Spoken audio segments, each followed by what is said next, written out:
Yang ini ku namanya Mbah Fadil yang disawatin itu. Dari 1 bulan penuh ngungsi benwani tertutup Mbah. Oh, gara-gara disawati ngomong. Niku mboten mitos Mbak, kenyataan. Kenyataan, cuma sing nyawati lho kae. Mulai medek kates tanpa permisi. Mendekat tes tanpa permisi.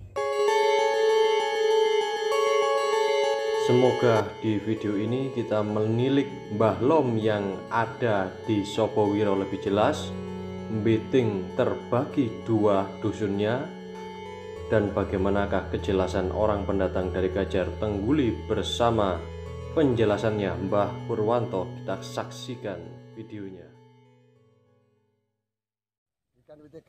Foto kuno Bang ya? Foto kuno, mari ngono sumur kuno nek dene biyen. Saiki wis kurukan kabeh. Yen angon kebo wedhus iku nek ngombe nek kene. Ah sing kidul iki sing biyen penambang emas biyen.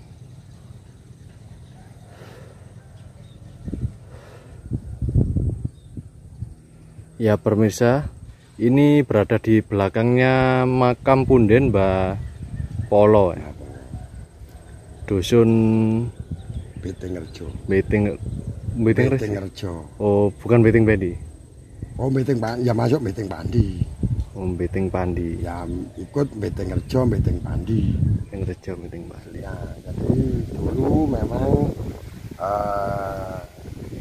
Mbah Pandi itu termasuk tokoh sakti yang ada di dusun Beting Pandi.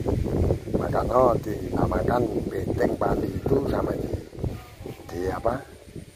dijuluki dusun Pandi ini kan karena memang ada orang sakti seperti Mbah Pandi dulu.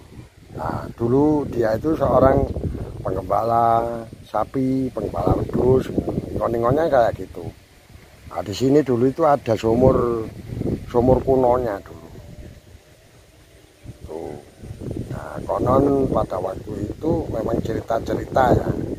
Mbah Pandi ini sering juga menangani kerusuhan-kerusuhan desa. Kayak waktu dulu banyak rampok-rampok, banyak begal-begal itu Mbah Pandi itu ikut serta untuk mendamaikan atau istilahnya apa ya, nyekel, menangkap para perampok, para begundal-begundal dulu.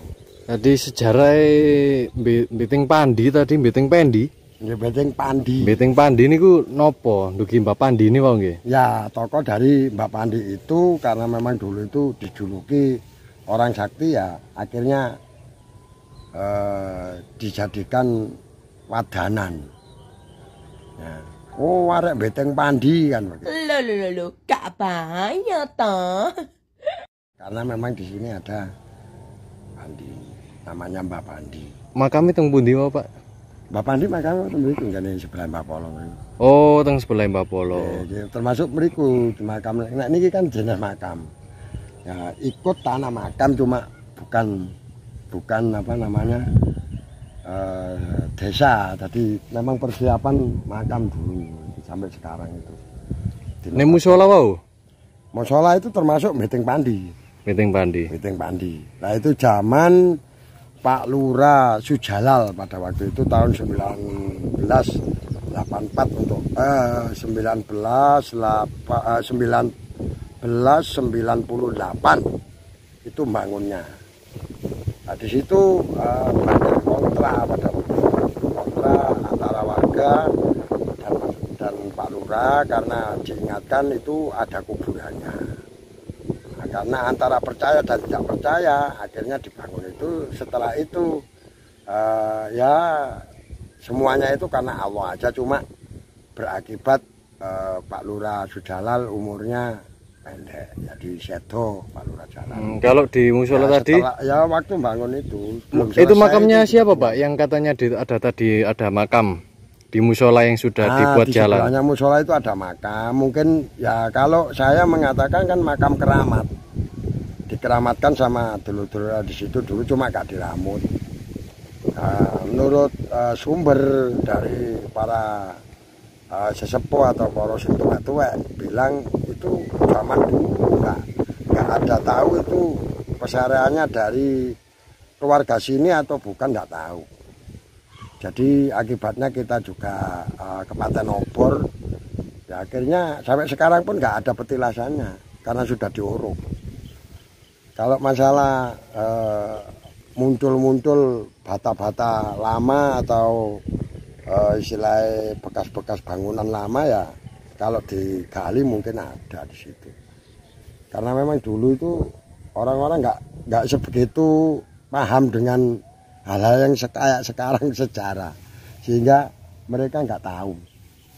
Akhirnya ya kita putus masalah sejarah tersebut. Cuma ada yang dulu memang benar-benar bilang bahwasanya ada dusun yang namanya Beteng Pandi. Ya ini sebenarnya ini Beteng Pandi itu. Kalau sana Sobowiro, sekarang itu Beteng Pandinya ini dihapus. Jadi dusun Sobowiro. Jadi ini ikut Sobowiro. Beteng Rejo sendiri. Beteng Pandinya hilang. Nggak tahu juga hilangnya itu karena sudah nggak kesebut. Cuma ya kalau ada orang tanya itu, sana lo sebelah sana lo rumahnya di Beteng Pandi kayak gitu, masih kesebut aja karena memang masih ada kewibawaan dari Mbah Pandi dulu, makanya dijenengno dusun Beteng Pandi. Kalau sana Beteng Rejo. Nah, dulu itu orangnya sering di sini dulu. Sering ada penampakan apa, Pak, di sekitar sumur-sumur ini? Penampakannya seperti genderuwo, Pak. Oh, genderuwo. Nah, di sini itu seperti genderuwo, terus ada para leluhur kayak ya apa namanya, sinar hijau, sinar merah, sinar kuning gitu. Kalau orang-orang tua katanya itu ada yang ngomong daru, ada yang ngomong itu gaman, ada ngomong itu sinarnya penyakit gitu. Nah, jatuhnya di sini, di sumur ini. Jadi masuknya di sini, kelihatannya dari sana, dari Beteng Rejo, dari Gesek, dari Bowiro seperti itu, jatuhnya di sini. Tapi perkiraan sumurnya itu di Gayam, pohon Gayam. Ya, ini di Gayam ini. Perkiraan kalau waktu kecil-kecil dulu memang ada ini botolnya botol lama. Maksudnya benderane botol lama, bukan dari bis, bukan dari botol memang. Sekarang apa hilang. Terus apa? Perkiraan pengurukan ini berapa meter, Pak, dalamnya?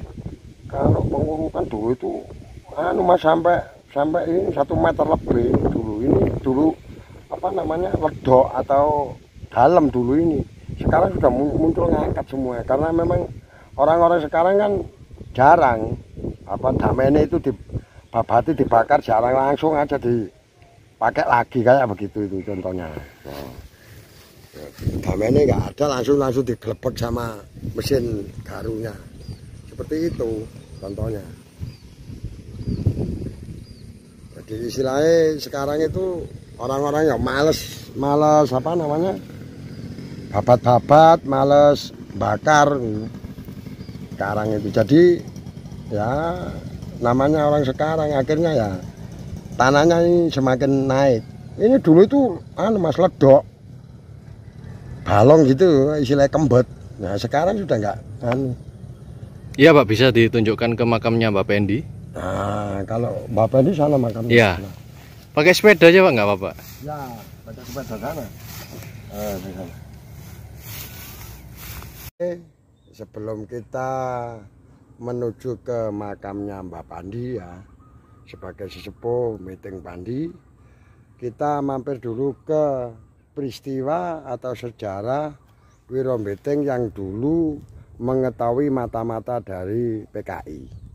Ya, kalau namanya saya kurang tahu, cuma cerita dulu itu ada orang mata-mata PKI yang dipendem hidup atau dimakamkan hidup-hidup sama orang banyak. Ya ini sini ini tempatnya dan ini tandanya pohon bento ini sejak dulu ya cokol terus saja itu.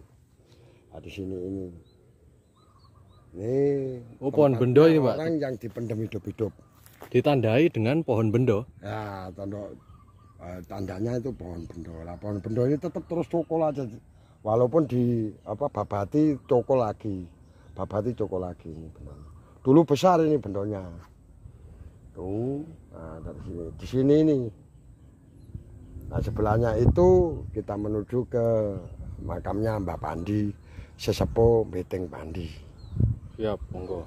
Nah, dari sini ini tandanya ada kasih tanda oleh yang memakamkan dulu batu bata yang lama.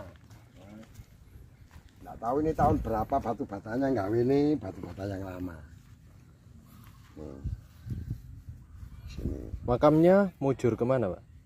Apanya? Mujur makamnya. Dari sini, ini cuma satu ini aja. Kalau ini sudah keluarganya dari keluarga Gesek ini, Pak Kaspai, Pak Paidin ini, Bu Lasmi ini dari Gesek sana ini, keluarga dari Gesek.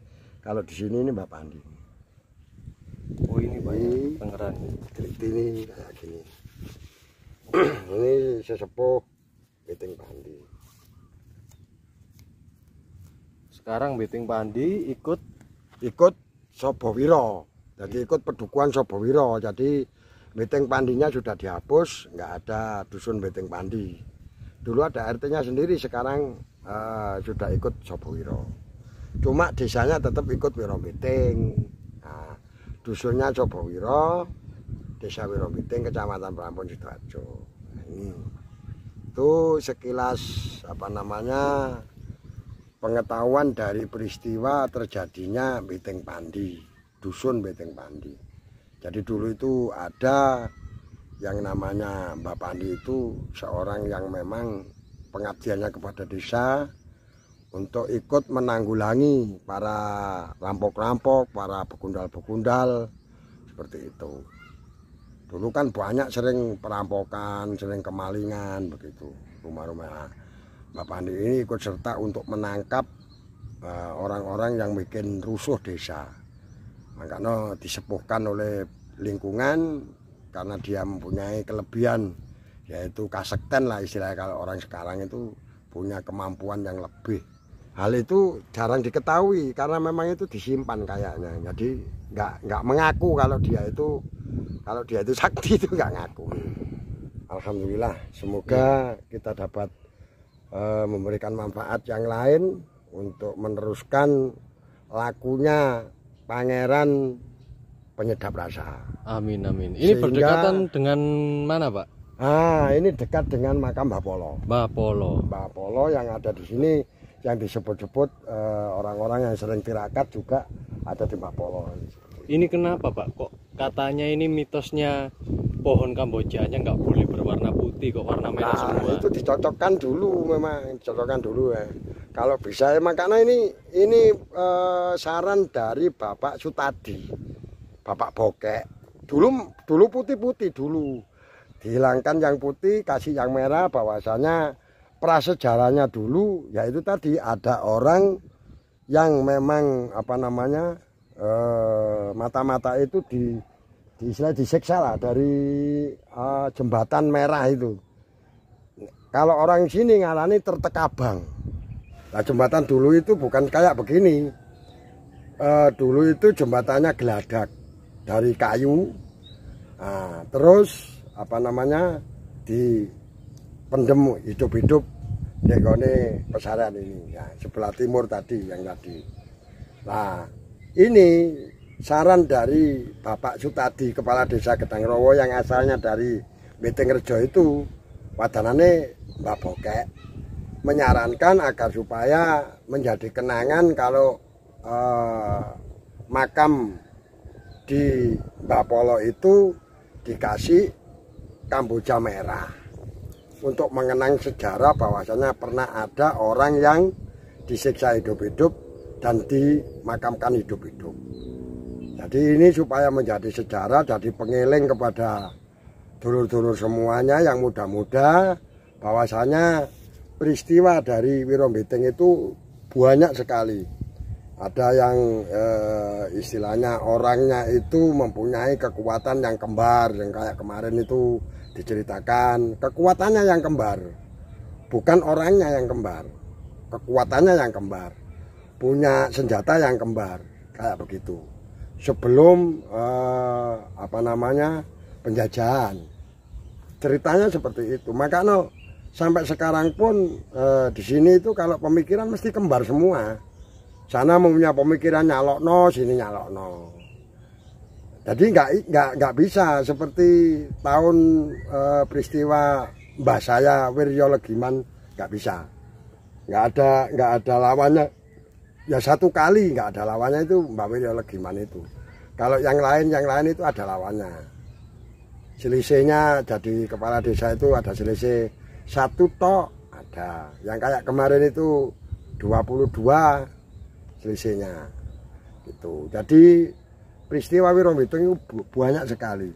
Dan kalau memang dideteksi dari sejarah bahwasanya prasejarah kerajaan Wirombitung itu pernah mendapat anugerah, nah itu perlu kita gali, perlu kita pelajari. Nah, kalau memang di sini tempatnya para perwira-perwira kerajaan atau para perwira-perwira di zaman tahun yang lampau, pasti. Karena apa? Meninggalkan yaitu tadi secara goibnya banyak peninggalan bata-bata yang lama. Terus ada seperti Mbak Polo itu ada cepuknya jamu kayak gitu. Oh, di mana Pak cepuknya jamu? Nah itu di pesanannya Mbak Polo yang kemarin dideteksi itu sama Mbak Sumo juga kan kemarin. Oh iya. Kayak begitu, ketemu seperti itu. Tapi untuk yang lain sudah kependem kabeh karena apa? Tapi apakah benar Pak ini semua di makam umum seluruh dusun Wirombitung warnanya merah semua? Enggak. Cuma di sini saja. Kalau di Sepat putih, Besik juga putih, Bawiro putih, Kelapisan putih. Sini aja yang khusus merah semua ini. Nah, ya kan? Caranya Pak Sutadi seperti itu. Betingrejo. Khas Kamboja merah. Kamboja merah untuk mengenang ya itu tadi. Nah sekarang saya ungkap karena dulu Pak Sutadi pernah ngomong sama saya pada waktu bongkar itu, dan alhamdulillah saya ditunjuk untuk menaruh nisannya. Tengernya Mbak Polo itu saya yang naruh. Ini wis awakmu sing kuat ngencepno iki, nek liyane kan sing kuat, katanya begitu sih, saya nganut ae.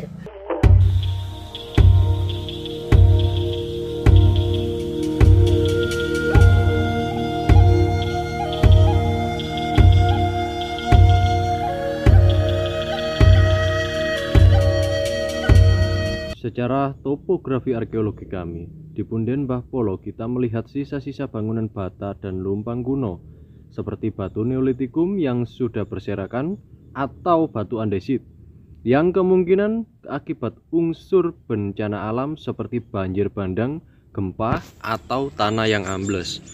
Dan di sebelah pemakaman umum yang tidak jauh dari kekeramatan Punden Mbah Polo, ada sumur kuno era kerajaan dan kumpulnya bata-bata kuno seperti bekas candi pemujaan atau tempat bersembayangan era Hindu-Buddha.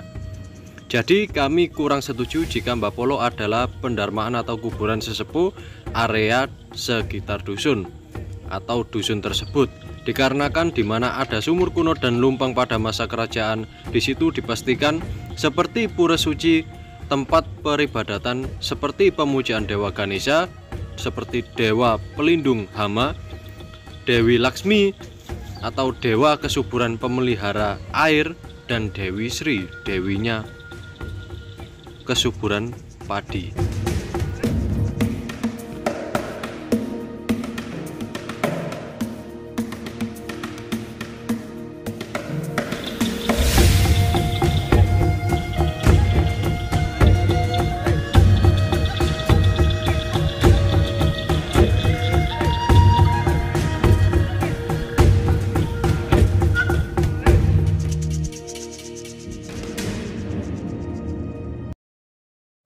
Jadi bunganya seperti ini.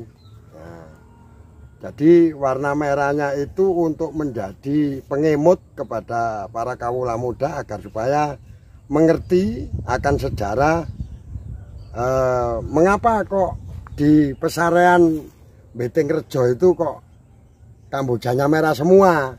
Jadi saran dari Bapak Sutati tadi. Ya baru-baru saja. Sebelum dia meninggal itu dia mencetak, yaitu tadi meninggikan Bapolo. Dibangun kayak begitu. Nah, setelah itu menyarankan kepada tukang juru kuncinya pesarean agar diganti Kamboja putih diganti Kamboja merah kayak begini. Caranya Bapak Sutadi menjadi pengemut untuk para penerus-penerus yang ada di desa Wirombeting.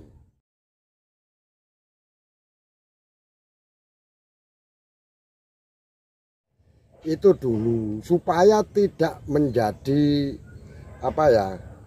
dikeramatkan oleh orang. Maka dari itu dari mbah-mbah itu dulu mencegah jangan sampai makam yang mujur ngulon ini menjadi keramat.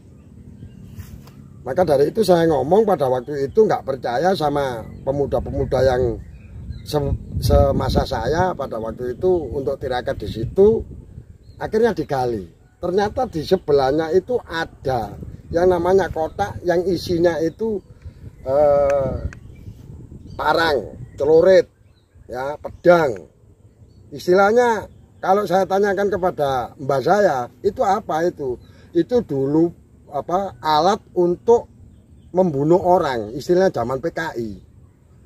Terus dirampas, ditaruh di situ oleh pemuda Ansor dulu. Nah, kayak gitu ceritanya. Nah, sedangkan diabadikan kayak begitu, itu pun tidak melalui perundingan, persetujuan warga masyarakat, karena tidak ketahuan dari sejarah tersebut. Ada yang mengatakan itu saudagar Cina yang datang dari Kajar Tengguli. Ada yang dulu itu datang katanya orang-orang dari zaman-zaman penjajahan itu orang Belanda. Ya, seperti Katolik. Itu. Katolik katanya begitu, agamanya Katolik sehingga simpang siurnya kayak gitu supaya tidak menjadi keramat. Akhirnya saya bertindak sama pemuda-pemuda dulu, tapi sampai sekarang ya belum mampu. Dan akhirnya oleh Pak Sandur itu dibangun kayak begitu. Itu Pak Sandur yang memprakarsai untuk membangun pesarean Mujur Ngulon itu di Sobowiro. Ada pun para leluhurnya itu Mbalomnya itu pesareannya itu ada di utaranya, di depan rumahnya orang. Dulu itu ada ya istilahnya maesan ya toh yang lama, tapi sekarang sudah hilang. Karena ya tidak kepedulian dari warga yang alah itu opo kan itu. Tidak tahu itu mengandung sejarah di situ memang. Begitu loh.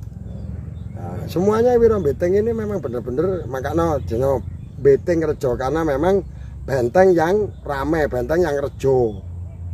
Tempatnya orang berkumpul yang ramai. Sobowiro, Soboe perwira, perwira tentara, perwira zaman penjajahan maupun zaman kerajaan. Namanya Sobowiro, ya kan? Sepat, gesek, Kelampisan itu punya sejarah sendiri-sendiri. Dan masalah hal yang memang tertinggal ada di dalamnya bumi Wirombeting, ya kita nanti bersama-sama bagaimana caranya untuk membuktikan bahwa itu benar begitu Mas. Itu penjelasannya untuk yang ada di Sobowiro. Kalau tentang pundennya Sobowiro katanya ya, ada pohon lom tapi kok ada yang bilang pohon asem Pak yang terbesar. Nah itu kalau pohonnya itu pada waktu saya dulu ya di situ itu serut. Kalau ada pohon asem kecil yang nggak besar-besar itu di sebelahnya. Dan sekarang mungkin juga sudah ditebang di depan rumah. Tapi pohon yang paling besar itu apa Pak di Mbama? Kalau di sana itu kita itu untuk Sobowiro itu asem dulu memang. Oh berarti benar Pak ya pohon asem yang terbesar. Pohon asem itu benar, cuma pada waktu dideteksi itu kecil mungkin ya asemnya cokol atau apa kecil. Gitu loh. Nah itu sebut-sebut orang-orang asemnya nggak besar-besar, kecil sampai dari dulu sampai sekarang. Dulu besar asemnya itu. Gitu loh. Kan sekarang tinggal pohon kemuning itu di situ. Jadi pohon kemuningnya itu tinggal sekarang itu gitu. Itu yang lama Pak ya? Yang lama itu istilahnya masih diabadikan karena memang ambune wangi ya. Seperti itu. Pohon kemuning kalau udah kembang kan wangi baunya. Kalau istilah nama Mbak Lom sama Mbak Markati itu gimana Pak? Nah, kalau Mbak Markati itu adalah Pini Sepo yang dulu mandekani pendirian dari Sobowiro untuk penyebaran agama Islam. Dia adalah sesepuh GP Ansor pada waktu itu. Kalau melihat pemuda Ansor berarti kan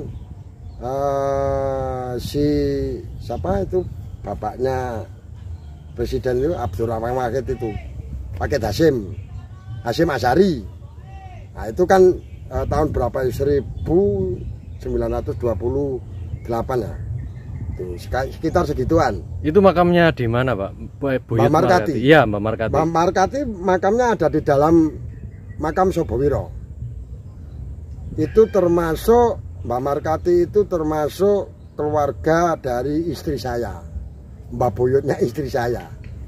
Karena saya dulu pernah mengabadikan sebagai anak keturunan dari Markati, Bani Markati dulu. Oh ya, itu kira-kira makamnya di dalam Pak ya? Yang lalu sekarang sudah bubar. Makamnya itu di sebelah mana Pak? Tengah timur.